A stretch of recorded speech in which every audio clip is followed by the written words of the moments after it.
Hello everyone, it's Johnny Catrue, and it's time to talk about my first listen to The Quest, the brand new album from legendary prog rock band Yes. I got into progressive rock as a teenager, starting with Pink Floyd, and then with Genesis, who are my all-time favorite band to this day alongside King Crimson. Around that same time, I also got into Yes, and the first Yes album I heard was probably an unusual one. It was actually 1974's Relayer. It's a pretty bizarre album, Relayer, but I adored it even at that time. Especially The Gates of Delirium, which remains one of my all-time favorite pieces of music ever. From there I got into Fragile and Close to the Edge. Close to the Edge was particularly overwhelming as a youngster, as I recall. I'm sure it took me a good few listens just to even understand what on earth I was hearing, but Close to the Edge became my favorite Yes album and one of my favorite albums of all time.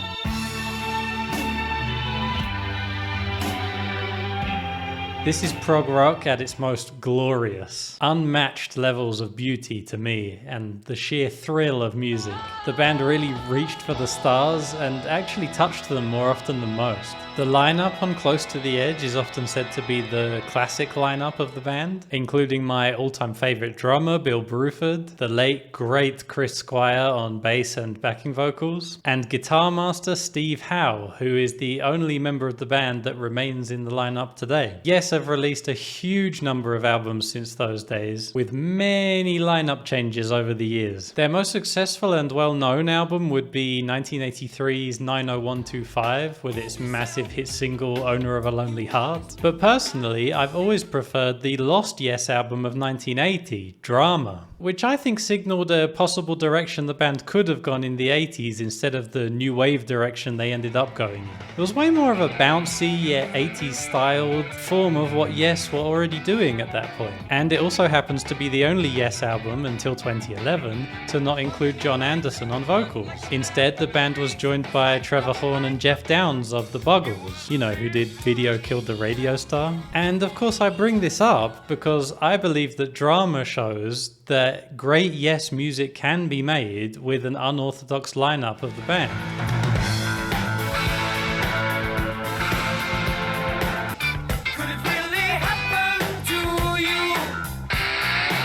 Now, many years later, in 2011, this Buggles-infused lineup of the band was reconvened to complete a composition they started all the way back in 1980 called Fly From Here. However, Trevor Horn opted to only produce the album, and they had another singer named Benoit David come in to do the vocals. And the resulting album was, in my opinion, pretty great. I really thought it felt like a true blue follow-up to Drama.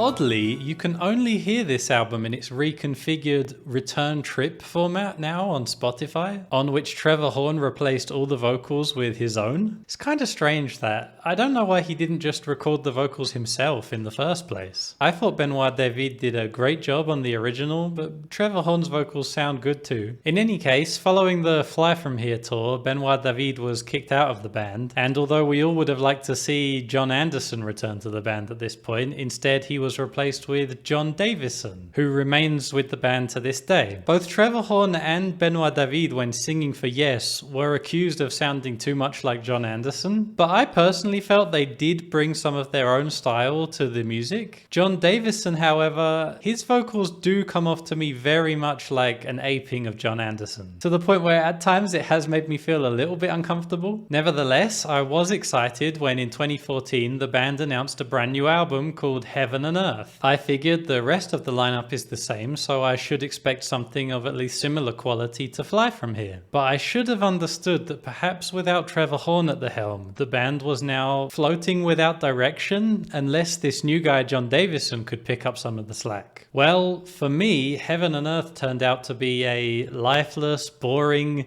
amazingly passionless album from Yes. I honestly couldn't stand it, and it was especially a shame that it turned out to be the last album we got with Chris Squire on bass, because I can barely feel his presence on it. He has now been replaced with Billy Sherwood, who was close to Chris. They wrote a lot of music together. I think their first collaboration ended up becoming the Yes album, Open Your Eyes, which is not my least favorite Yes album by a little way, but it's not a popular album with fans. And at that time, Billy actually joined the band as a second guitarist, much to Steve Howe's chagrin. But now he's a member of today's Yes as the bassist. And he seems to be doing a pretty good job of emulating Chris's style and energy on the bass. Nevertheless, it still remains an anxiety that this new album will be the very first without Chris Squire. The first single Yes put out for this new album is called The Ice Bridge, and for me it was a pretty pleasant surprise, this song. It definitely has some of the bite that was completely missing from Heaven and Earth. I go into The Quest hoping that this is a sign of things to come, that some of the Yes magic and energy have returned. Do me a favor and click the like button on this video, and let's get into the new album. Let's go into this with an open mind and hope for greatness. Let's go then. So track 1, The Ice Bridge, is honestly one of the best tracks Yes has put out in years. The newly written material on Fly From Here was definitely a bit weaker than the stuff that dated back to 1980, so I'd say this is at least their strongest material since Magnification. It opens with a pretty cheesy Final Countdown sounding synthesizer, which Jeff Downes probably should have kept in Asia where it belongs. But the main groove, particularly the bass line, is really cool. Billy Sherwood delivers it with gusto and it really lifts the energy of the song. There is one major issue with this track for me though, and it's the vocal melody. I think it just sounds very underwritten. Like, it sounds to me like just random notes somehow, not really properly pinned down into anything effective or memorable. We're pushed to the edge of the There is, however, a really nice keyboard theme that pops up a few times throughout this section that I really like. I like that keyboard riff, but it's the ending of this song that is especially exciting. An instrumental lead guitar and keyboard battle rendered very memorable by a brilliant riff that gets repeated between the solos.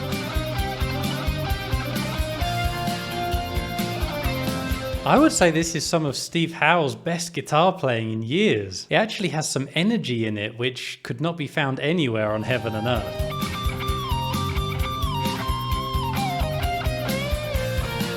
As in the case of Fly From Here and other latter-day Yes albums like The Ladder and Magnification, I can't say it lives up to the standards of their greatest 70s work, but it does touch on something magical that to me suggests that the band does understand how to make something great in this style, and it gives me hope for the rest of the album. The second song was the second single, written by Steve Howe, and it's called Dare to Know. It starts off with an instrumental which I didn't think too much of when I first heard this as a single, but it works pretty well at this point in the album, coming off the high energy outro of The Ice Bridge. This eventually gives way to a surprisingly effective orchestral section, which is perhaps inevitably reminiscent of Magnification. This is alright, I kinda like this. Steve Howe plays some pretty nice lead guitar parts in his own inimitable style. It's not terribly original, but it works really well, I think. I did find myself missing the voice of Chris Squire in the harmony vocal parts. Billy Sherwood does a fine job, but no one can sing quite like Chris did. And this is the moment that I'm reminded, this is the first time we don't have either John Anderson or Chris Squire singing on a Yes album. And I miss them both very much in this context. The song ends with a melancholy outro by Steve Howe on the classical guitar. It's a moment of genuine emotion and I enjoy it quite a bit. I think Dare to Know could be stronger, but it has a really nice mood overall and some very pretty moments. Minus the Man starts off sounding quite pretty, but eventually descends into tedium. Again, due to a underwritten melody and a generic mood. of so many At this point in the album, I'm very open to surprises and I'm still feeling pretty optimistic, but this song just does nothing for me. This song is the first of a few collaborations in songwriting between John Davison and Billy Sherwood, which I guess you could say makes it a meeting of the minds behind Heaven and Earth and Open Your Eyes. And I'm afraid to say I find the result to be as banal as you might expect.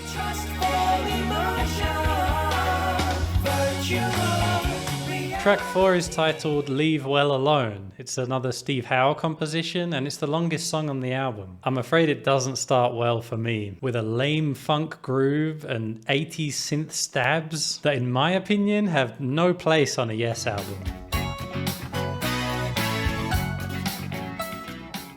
Kind of indifferent vocal melody follows, which at least feels written, unlike some of John Davison's melodies. But it just falls flat and is kind of unexciting. Although the instrumental parts do at least feel a little bit more alive. It's only relative though. Overall, the song just feels pretty uninspired to me. And the sort of inconsequential structure of the track really doesn't help.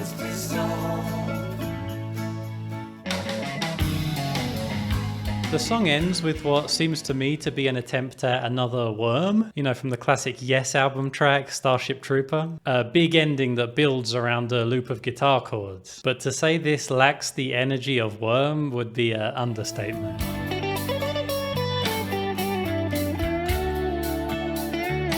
When this section began, I was pretty excited by the apparent prospect of a huge crescendo, but as it neared the end, it dawned on me that that crescendo was never going to come. This whole track has great ambitious intentions, but I just think the delivery is entirely fluffed. It just left me feeling disappointed. They just sound tired, you know, like there's no movement. The next song is another Davison Sherwood track called The Western Edge. It starts with another unfortunately rather dull vocal passage, this time sung by both Billy and John. It's pretty boring, but it leads into a more up-tempo instrumental passage. It lifts the excitement a bit, but at this point it's hard to tell if it's just in comparison to the rather gloomy vocal parts. Okay, bit of tempo. As is so often the case with modern high-budget albums, there is an uncomfortable amount of auto-tune on the vocals here. And this seems to me to be especially the case with Billy Sherwood's voice. I don't know if it's just more apparent or shows up more on his singing, but at least this song does have some energy though, unlike the previous track. I think it's let down by just feeling like it's not really going anywhere though. It keeps feeling like they're almost doing something cool and then... and then no.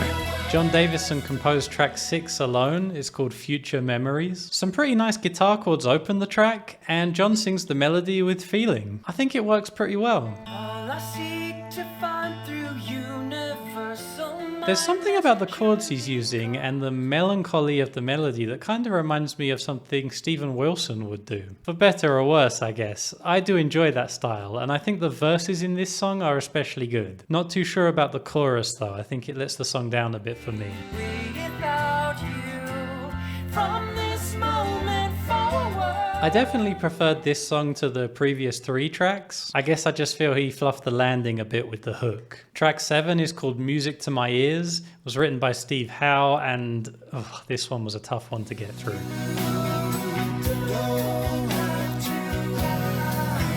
It's just so banal and unimpressive. As with the last Howe composition, there are some nice ideas here and there.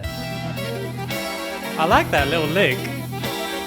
But these moments are surrounded by dull melodies and, worst of all, a complete lack of passion and energy in the delivery. It's mercifully short at least, but this song is another in a long line of Yes tracks that have been popping up since the 90s that just leave me cold, to be honest. Track 8, A Living Island, is a Jeff Downes and John Davison composition, like The Ice Bridge. So I go into this one hoping for a bit more of that opening track's power. And it starts off quite promisingly with some memorable vocal lines.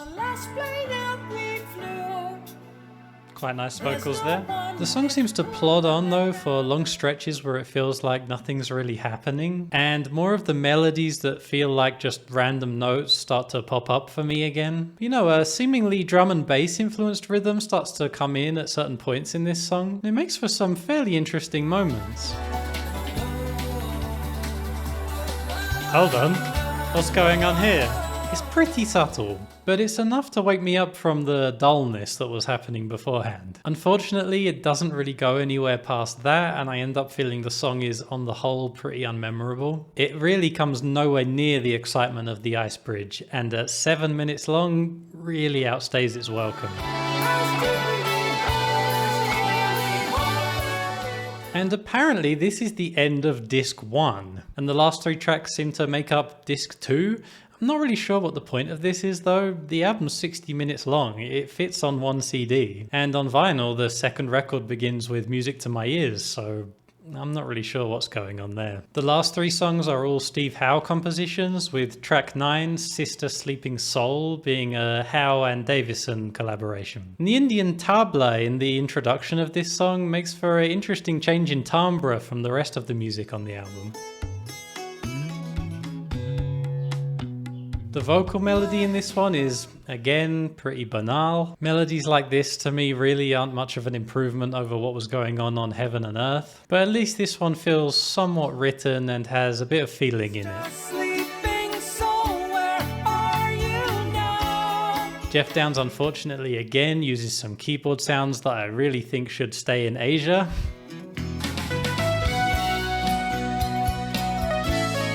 But overall, I find this song to be quite pleasant. It's not bad. I quite like that. It's nothing original, but it's kind of charming. The next song, track 10, is called Mystery Tour. And of course I went into this wondering what the Beatles connection might be. And indeed it's a sort of nostalgic tribute to the career of the Beatles. Unfortunately, it is an unbearably cheesy song. We had the silver hammer till the break of dawn. Oh god. The lyrics are just way too on the nose, blithely musing about Beatles history. Steve Howe actually had a similar song on Heaven and Earth called It Was All We Knew, and that was probably my least favourite song on that album. I really did not need a follow-up. This is embarrassing. Oh boy. At this point in the album, we really could have done with something strong to pick the energy back up, and this was not it. And the album really doesn't go out with a bang either, I'm afraid. Although the last song, Damaged World, is at least not as bad as Mystery Tour. Steve Howe actually sings lead vocals on this one, and the sound of his voice is actually quite a nice change from the mush that was beginning to form from the previous few tracks. By this point, I'm just feeling kind of defeated by the album. But as the instrumental part starts in this song, I start to feel a bit of energy coming back into things. Although maybe the clapping was not the most tasteful addition. Steve Howe does play some really nice lead guitar lines here though, and I'm very thankful for them. Oh, bit of bluesiness. And the album ends with some rather pretty acoustic strumming. It's far from the worst song on the album, but by this point the energy and fun of the Ice Bridge feel like a whole world away. As a huge Yes fan, it does sadden me to say that I am disappointed with this album. Because yeah, after hearing the Ice Bridge, my hopes were pretty high. It seemed to me that the band had finally moved on from the inconsequential nothingness of Heaven and Earth. But unfortunately, the sound of that album did return here for me. In fact, for about half the album at least. To the point where I actually feel slightly misled by the Ice Bridge. I did hope that we would at least get more of those dynamic instrumental parts. Something that's always been a special part of Yes music and that showed up on the Ice Bridge to great fanfare. But it didn't happen, and it really feels like such a shame. Like the band had an opportunity to reclaim the legacy of Yes here, I think. They really could have done it. The Ice Bridge shows that they could have done it, but I just feel like they didn't quite follow through. There was at least some decent songwriting here, which is more than I would say about Heaven and Earth. So I do feel that this is the superior album, even if that's not saying too much. And you know, who knows why Steve Howe and the rest of the band have been so reluctant to link up with John Anderson again. His most recent solo album, 1,000 Hands, was no masterpiece, but it definitely sounded more inspired than this. I feel like if they would work together again, they would have the potential to make something much stronger. But I guess we'll have to see if that ever happens at this point. I am still pleased they made this album, as it was a treat to hear those moments where it did work. At least it had those moments, because for me they were entirely missing from Heaven and Earth. As a fan of the band, just to have new Yes music in 2021 is a lovely thing. And I do appreciate that. I just feel they had the potential to make something so much more special with the Quest. So the clips you've seen in this video of my first listen to the album are from my stream over on Twitch. If you'd like to join me for more full listens to albums, and I'll probably re-listen to this album at some point, follow me over on Twitch at twitch.tv/JohnnyCatru. Let me know down in the comments what you think of the Quest. And if you've enjoyed the video, please consider supporting me with the link in the description to buy me a coffee. It really helps me to be able to keep making these videos, keep my channel going, so I really appreciate it. And thank you very much for watching. Until next time, take it easy.